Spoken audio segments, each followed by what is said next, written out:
Я вас категорически приветствую на канале Мастер Викинг. Продолжаем играть в увлекательную, умопомрачительную игру Викинги War of Clan.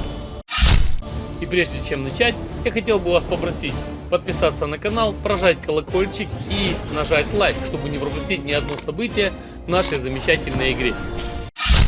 Это 7-й выпуск новостей, в котором вы узнаете все новые улучшения, апдейты и изменения, которые произойдут в игре в ближайшее время. Поэтому смотрите до конца. Помчали. И уже по традиции начнем с небольших фичей, которые ожидают нас в ближайшее время. А именно поднятие уровней гардов до 15 уровня. Гард щедрости, гард мудрости и гард повелителя. Скажу больше. У нас ожидают один секретный гард, который также будет подниматься до 15 уровня, о которых я не знаю. Что это будет? Давайте пусть это будет сюрпризом. Поэтому ждем. А также нас ждут новые ачивки. Достижения, о которых мы так давно мечтали. Непосредственно это будет Властелин башен, Триумфатор и Уничтожитель. Судя по названию, конечно, звучит очень завораживающе. Что будет, как добывается, ачивки будут тайными, поэтому как они будут добываться, пока никто не знает. Поэтому терпение, друзья, дождемся и посмотрим. В любом случае это будет увлекательно. И главная интрига нашего выпуска — это, конечно же, новый ивент «Битва за свет», который мы ждем просто с нетерпением. Как это будет, что это будет, из чего будет состоять, расскажет мой верный друг и помощник Мастерок. Помчались. Для проведения данного соревнования «Битва за свет» будет создана новая уникальная карта. Нам нужна карта. На которой будет происходить сражение. Представляет собой некое поле боя, разбитое на 3 сектора. В каждом секторе располагается база игроков и башни света. В каждом секторе будет одинаковое количество башен, соединенные так называемыми проходами, по аналогии с мостами в Асгарде. В центре карты будет располагаться мега-башня.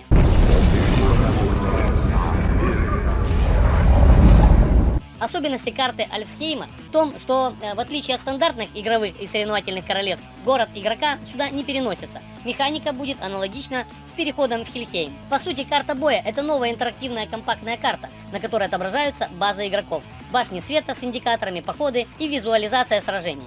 Игроку доступен переход на карту только если у него нет караванов, войск в походах, а также нет войск в гарнизонах вне города. Перейти на карту Альфхейма можно только во время активного сражения, в которой участвует игрок. Перемещение по карте игроку недоступно. Игрок всегда находится в стартовой базе, из которой он будет отправлять походы, атак, шпионажи и подкрепления в башне. По стартовым базам игроки будут распределяться абсолютно рандомно. Передвижение походов любых войск по карте имеет строго фиксированное время. На время похода не влияют характеристики войск отряда, бонусы игрока, фактическое расстояние в клетках на карте и так далее. Также нельзя будет данные походы ускорять. Карта открыта, без тумана войны, все игроки сразу будут видеть всю карту и все башни. Отдельного чата у карты нет. В Вальхейме располагаются новые локации – башни света. На эти локации распространяются все механики крепостей, а также бонусы, действующие на атаку и оборону крепостей. При этом есть и уникальные особенности. Башни света делятся на 3 типа. Простая, которая не дает никаких бафов, защитная, которая дает определенный баф на защиту, и атакующая, которая дает определенный баф на последующую атаку, либо же несколько атак. Баф игрок получает автоматически сразу после того, как успешно захватит соответствующую башню. В центре сектора защитная, ближе к центру карты атакующие. Расположение предустановлено, то есть в сражениях в рамках одного соревнования они меняться не будут. Бонусы бафов, как атакующих, так и защитных, будут определяться случайным образом из определенного списка бонусов каждый раз для каждого сражения.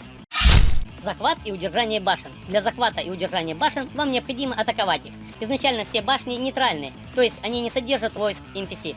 После успешной атаки отряд игрока становится отрядом подкрепления этой башни и начинает ее удержание. Захватить башню можно только атакой. Успешный шпионаж не захватывает башню, даже если в башне не было войск противников. Удержание – это процесс обороны башни от атак других игроков. Во время удержания башен игрок получает очки соревнований. Ограничений на количество одновременно удерживаемых башен нету, только стандартное ограничение на количество единовременных походов гарнизонов у игрока. Если игрок выводит все свои подкрепления из башни, то процесс ее удержания завершается. Если в башне после атаки вражеского игрока не осталось ни одной боевой единицы или в ней не было боевых юнитов, но при этом остались юниты-шпионы, то юниты-шпионы возвращаются в свои города, а башня переходит под контроль атаковавшего локацию игрока. Штурмы на башне света недоступны только соло-атаке. У башен света нет стандартной механики ограничения вместимости по количеству войск. В башне может единовременно находиться только один отряд. И вместимость башни равна максимальному количеству войск, которые игрок может отправить в отряде, то есть зависит от прокачки игрока. Отозвать отряд, находящийся в башне, можно только полностью. Отдельно отозвать шамана или героя из башни нельзя. Отзывая отряд из башни, игрок теряет контроль и перестает ее удерживать. В удержании башни нельзя отправлять дополнительные отряды подкреплений. Вместо этого вводится механика докрепления войск войсками отряда, находящегося в башне. У каждого игрока есть ограничения по 2 похода в каждую башню, включая отряд подкреплений, возвращающиеся отряды. Ограничение на общее количество походов остается стандартным, в зависимости от прокачки игрока. Если в башне уже сидит отряд, то на докрепление можно отправить только 1 поход. Если в башне сидит отряд и еще 1 поход возвращается из башни, это считается как 2 активных похода. Игрок может атаковать, проводить шпионажи и крепить только те башни, которые соединены проходами с его базой и теми башнями, которые он удерживает. Башня всегда доступна для взаимодействия, она не может быть разрушена или находиться под щитом.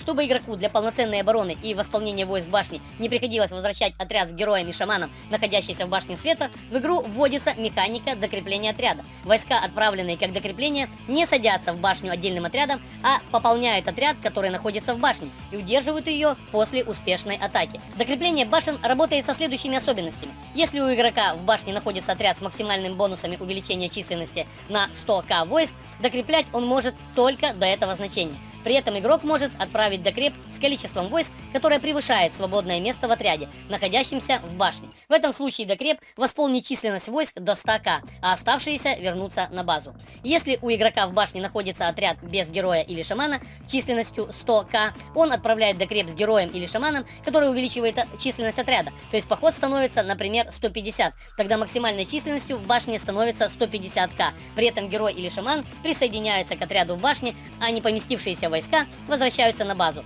Если игрок отправил в атаку на башню 2 похода подряд и первый поход успешно захватил башню, то второй поход по достижению башни докрепляет отряд, находящийся в башне. При этом не поместившиеся войска возвращаются на базу. Если игрок отправил в башню докрепление и в этот момент его захватил другой игрок, то отряд доходит до локации и возвращается обратно, а игроку приходит системное сообщение о недостижении цели.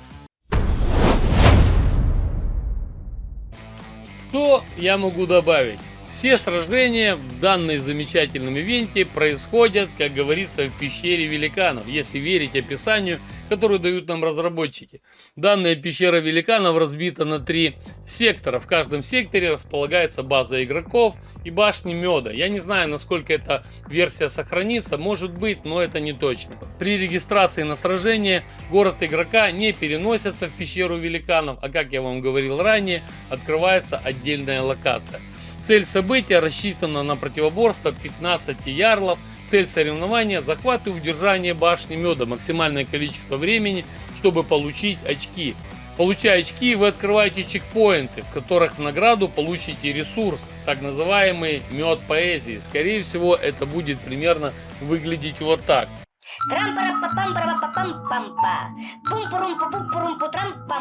После окончания сражения, перед зачислением очков в соревнования, к заработанным за игровую сессию очкам применяется множитель в зависимости от занимаемого места.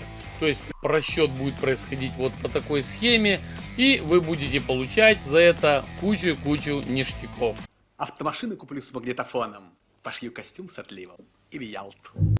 По результатам сражений будет составлен рейтинг, и победивший получит определенные награды, которые будут соответствовать статусу и успеху его игры. Что я могу сказать от себя и что могу добавить? В любом случае, я считаю, что этот ивент однозначно внесет новую изюминку, в новый интерес и новое развитие в нашу замечательную игру. К сожалению, мне кажется, на первых этапах это будет личный ивент, но все-таки я очень на это надеюсь, что когда-нибудь этот ивент станет также клановым. Потому что я считаю, что только клановая игра может объединять игроков в единые сообщества и приносить максимальное удовольствие.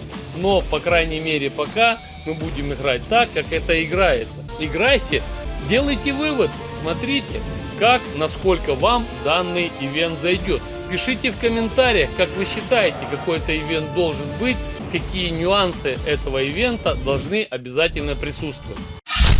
А также подписывайтесь на канал, задавайте вопросы и получайте ответы. С удовольствием буду делиться своим опытом. Да пребудет с вами сила. С вами я, Мастер. Сделать сказку без риска, работай как мастер, чтоб не потерпеть фиаско.